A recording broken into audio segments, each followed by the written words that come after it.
Hawker উচ্ছেদ নিয়ে বৃহস্পতিবার মমতা বন্দ্যোপাধ্যায় ফের বৈঠক ডেকেছিলেন নবান্নে। সেখানে দেখা গেল যে তৃণমূলের এক শ্রেণীর নেতা, পুলিশ এবং তার সঙ্গে কাউন্সিলরদের বিরুদ্ধে ক্ষোভ উগড়ে দিলেন মমতা বন্দ্যোপাধ্যায়। তিনি বলছেন তারা টাকা তুলে লোক বসাচ্ছে, টাকা নিয়ে লোক বসাচ্ছে। এরকমই অভিযোগের সাথে সাথে তিনি এটাও বললেন যে উত্তরবঙ্গের একজন নেতা, জমি মাফিয়া, তিনি সভাপতি তাদের দলের, তাকে অ্যারেস্ট করিয়ে দিয়েছেন। হঠাৎ করে মমতা বন্দ্যোপাধ্যায় এত জোর পাচ্ছেন কি করে, সেটা নিয়ে আমাদের আজকের আলোচনা। নমস্কার, আপনারা দেখছেন দ্য ওয়াল, আপনাদের সঙ্গে আমি ঐশী। আমাদের সঙ্গে এই মুহূর্তে দ্য ওয়ালের editor in chief Shankhadeep Das. শঙ্খদা, মমতা বন্দ্যোপাধ্যায়ের এই যে এত জোর হঠাৎ করে, কিভাবে তিনি এরকমভাবে স্ট্রেট ব্যাটে খেলছেন, হঠাৎ কি রসায়নের পিছনে? না দেখো ঐশী, এইটা বলার আগে আমি একটা পুরনো ঘটনার কথা বলতে চাই, যে মমতা বন্দ্যোপাধ্যায়কে বুঝতে সহজ হবে এই ঘটনাটা বললে। 2010 সাল, তখন মমতা বন্দ্যোপাধ্যায় রেলমন্ত্রী, আর তৃণমূলের তখন এই বাস ইউনিয়ন করতেন নেতা ছিলেন স্বর্ণকমল সাহা, এন্টারির এখনকার বিধায়ক। তো স্বর্ণকমল সাহা সেই সময় একটা বাস ধর্মঘট ডেকেছিলেন। তো আমার মনে আছে যে পার্লামেন্টে মমতা বন্দ্যোপাধ্যায় নিজের ঘরে বসে আছেন, মানে রেলমন্ত্রীর ঘরে, আর সুদীপ বন্দ্যোপাধ্যায়কে বলছেন যে সুদীপ, স্বর্ণকমলকে ফোনটা লাগাও। তো পার্লামেন্টে কি হয়, নেটওয়ার্কে খুব প্রবলেম হয়, হয়তো কেটে কেটে যাচ্ছিল। তো উনি সুদীপ বন্দ্যোপাধ্যায়ের কাছ থেকে ফোনটা নেন, নিয়ে বলেন এই যে স্বর্ণকমল সাহা। আর ওই স্বর্ণকমল সাহা হয়তো ওই দিক থেকে হ্যালো হ্যালো করছিলেন। তো দিদিমণি বলেন যে এই যে স্বর্ণকমল সাহা, কি হ্যালো হ্যালো করছেন, 24 ঘন্টার মধ্যে বাস ধর্মঘট তুলে নিন, নাহলে পার্টি থেকে বার করে দেবো। এইটা কেন বললাম, তার কারণ হচ্ছে যে মমতা বন্দ্যোপাধ্যায় কোনোদিনও চান না যে সাধারণ মানুষের অসুবিধা হোক।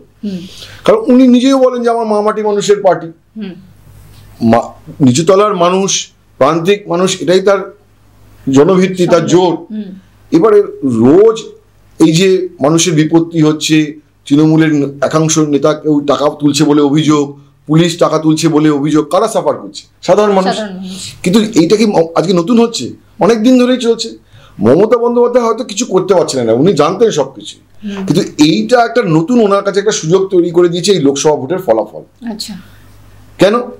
তার কারণ হচ্ছে, দেখো এই লোকসভা ভোটের আগে কি পারসেপশন ছিল? অনেকেই বলছিলেন যে বিজেপি 23টা পাবে, 24টা পাবে, 25টা পাবে, 26টা পাবে, 27টা পাবে, নানা রকম। এবং আমরাই নিজেদের মধ্যে বলা বলি করতাম, বা পশ্চিমবঙ্গের রাজনীতিতে ঘরোয়া মহলে এই আলোচনা ছিল যে তৃণমূলে অনেকেই নাকি পাঁচিলের উপরে বসে আছে, যে বিজেপি 25-26টা পাবে, টুক করে ওইদিকে লাভ দেবে। এবং আমলা আর পুলিশেরও একাংশ তলে তলে বিজেপির সঙ্গে, বিজেপি নেতাদের সঙ্গে যোগাযোগ রাখছিলেন বলে অভিযোগ।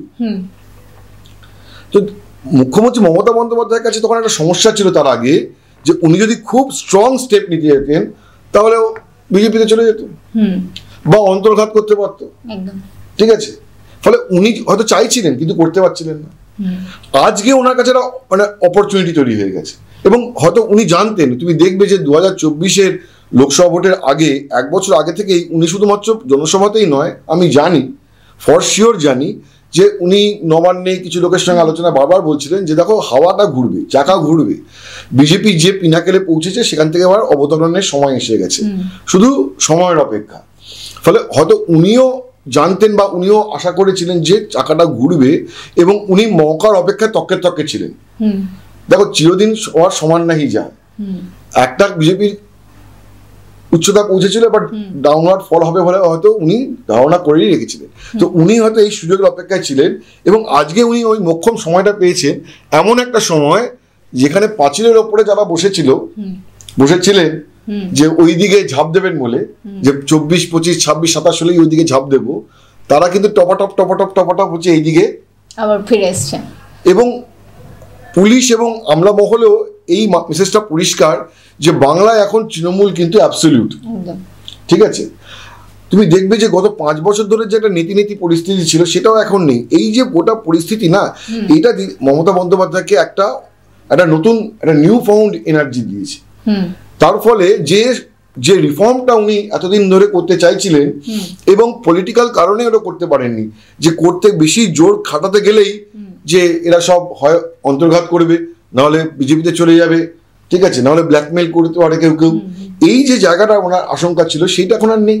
উনি জানেন যে এদের আর যাওয়ার জায়গা নেই, এদের এখন এখানেই থাকতে হবে, এবং আমি যা বলবো সেই টার্মসেই থাকতে হবে, কোনো বেয়াদবি চলবে না। কারণ এরা যে টাকা তুলছে, এই টাকার ভাগ তো আমি নিচ্ছি না, এই টাকার ভাগ পার্টিও নিচ্ছে না, এর টাকার তার নিজেরই থাকছে এবং তার আজকে 1 তলা 2 তলা 3 তলা 4 তলা 5 তলা বাড়ি হচ্ছে, ঠিক আছে, এবং তার জন্য পার্টি বদনাম হচ্ছে, সাধারণ মানুষের অসুবিধা হচ্ছে, ঠিক আছে। এবং যখনই একজন পলিটিক্যাল লিডার করাপ্ট হয়ে যাচ্ছে এবং তার করাপশনের জন্য হয়তো কোনো হকারকে বসাচ্ছে, তাহলে তার সুযোগটা কোনো করাপ্ট পুলিশ অফিসার বা কোনো করাপ্ট ব্যুরোক্র্যাট বা কোনো করাপ্ট অফিসার নিচ্ছে বা কোনো পুরসভা কর্মী, তার ফলে একটা নেক্সাস তৈরি হয়ে যাচ্ছে। এবং এইটা যে মুখ্যমন্ত্রী জানতেন না তা নয়, তার ইন্টেলিজেন্স ডিপার্টমেন্ট আছে, ওনার কাছে সব খবরই নিশ্চয়ই ছিল। ফলে আজকে যখন ফলে ওনার কাছে পুরো ব্যাপারটাই সাজানো ছিল, উনি জানেন যে কে কোথায় কোথায় ব্যাড এলিমেন্ট রয়েছে। ফলে ওনার আজকে সেটাকে টার্গেট করে ব্যবস্থা নিতে কোনো অসুবিধা হচ্ছে না বা সময়ও লাগছে না, কারণ ওনার কাছে পুরো ব্যাপারটাই ম্যাপিং করা ছিল, শুধুমাত্র অপেক্ষা ছিল একটা সুযোগে, সেই সুযোগটা এখন উনি পেয়ে গেছে। কিন্তু সংখ্যাতে 2021 সালে তো তৃণমূল বিশাল ফলাফল করেছিল, তারপরেও তো এই সুযোগ ছিল মমতা বন্দ্যোপাধ্যায়ের কাছে, তখন তিনি কেন করলেন না? 215টা সিট নিয়ে জয়লাভ করেছিলেন, এত বড় সংখ্যা গরিষ্ঠতা পশ্চিমবঙ্গের বুকে। দেখো 2021 সালে এটা ডেফিনেটলি তৃণমূলের একটা বড় ভিক্টরি ছিল, 217খানা সিট জেতা। কিন্তু তুমি দেখো যে সেন্টারে তখনও স্ট্রং বিজেপি, এবং তুমি চিন্তা করে দেখো যে 2021 সালের পরে পশ্চিমবঙ্গের সেন্ট্রাল এজেন্সি যে ইডি, সিবিআই, ইনকাম ট্যাক্স, এদের যে অতি সক্রিয়তাটা কি পরিমাণে ছিল, রোজ আজকে একে ডাকছে, কালকে ওকে ডাকছে, তাকে ওকে ডাকে, ফলে আজকে উনি ঘর সামলানোটাই ওনার কাছে একটা বড় চ্যালেঞ্জ ছিল। তার উপরে সেন্ট্রালের যে ফান্ড, সেখানে টাকা আসছে না। তো এই যে অবস্থাটাতে তো সরকার চালানোটা, পার্টিটাকে ধরে রাখা, এইটা একটা মেজর চ্যালেঞ্জের মুখে। তুমি দেখো যে 2021 সালে মে মাসে ওই ফলাফল হয়, 2022 সালে জুলাই মাসের 22 বা 23 তারিখে পার্থ চট্টোপাধ্যায় বাড়িতে সিবিআই ইডির হানা, এবং ওই যে প্রায় 20 কোটি 21 কোটি টাকা ক্যাশ উদ্ধার, তারপরে দৌড়ঝাঁপ, তারপরে একটা নীতি পরিস্থিতি, অনুব্রত মণ্ডলের অ্যারেস্ট, তারপরে বালু বা জ্যোতিপ্রিয় মল্লিকের অ্যারেস্ট। ফলে 2021 সালে যে ম্যান্ডেটটা ছিল, সেই ম্যান্ডেটটাতে ওনাকে একটা স্ট্রেন দিয়েছে ঠিকই, কিন্তু উনি সুষ্ঠুভাবে চালাতে পারেননি। আজকে যে দিল্লিতে সরকার, সেই সরকার হচ্ছে যে অ্যাবসলিউট মেজরিটি বিজেপি পায়নি, কেন্দ্রের জোট সরকার রয়েছে, বিজেপি শরিকদের উপর নির্ভরশীল। শুধু তা নয়, দেখো শরিকদের উপর নির্ভরশীলতা একটা দিক, আর একটা দিক হচ্ছে যে অপোজিশন শক্তিশালী হয়ে গেছে, কারণ অপোজিশনের যে ব্লক, একটা 234 জনের ব্লক, এই ব্লকটা continuous from the day one pressure তৈরি করে রেখেছে সেন্ট্রাল গভর্নমেন্টের উপরে। এবং তুমি দেখে নাও যে পশ্চিমবঙ্গে খুব শিগগিরই ওই আগের মতন ইডি সিবিআই এর খুব একটা মানে তৎপরতা তুমি দেখতে পাচ্ছ না। ভোটের আগেও তুমি দেখো যে ভোট যখন চলছে, শুধু তোমার মনে আছে, আমাদের স্মৃতি খুব দুর্বল, ভোটের ফার্স্ট ফেজ বা সেকেন্ড ফেজের দিন সন্দেশখালীতে কোথাও একটা ক্রুড বোম পাওয়া গেছে, তার জন্য এনআইএ রোবট পাঠিয়ে দিয়েছে। এখন তুমি বলো যে মানে সারাদিন যেদিকে ভোট চলছে, টিভির পর্দায় খালি ওই রোবট আসছে আর যাচ্ছে, আসছে আর যাচ্ছে। এইটা তো একখানা ভিজুয়াল ইম্প্যাক্ট তৈরি করার জন্য, ঠিক আছে।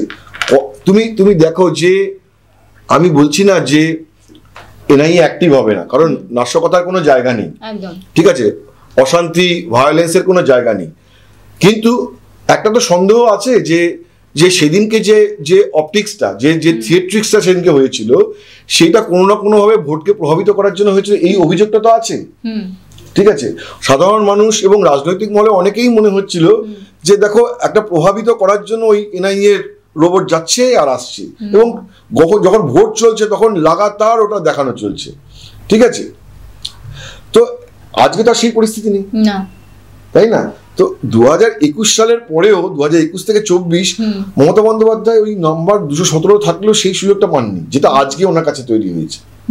কিন্তু সংসদের লোকসভায় তো বাংলায় 37% ভোট পেয়েছে বিজেপি, আবার কেন্দ্রেও তাদেরই সরকার রয়েছে, তাহলে কি করে বলছেন যে এই বিজেপি দুর্বল? এ তো মেলানো যাচ্ছে না।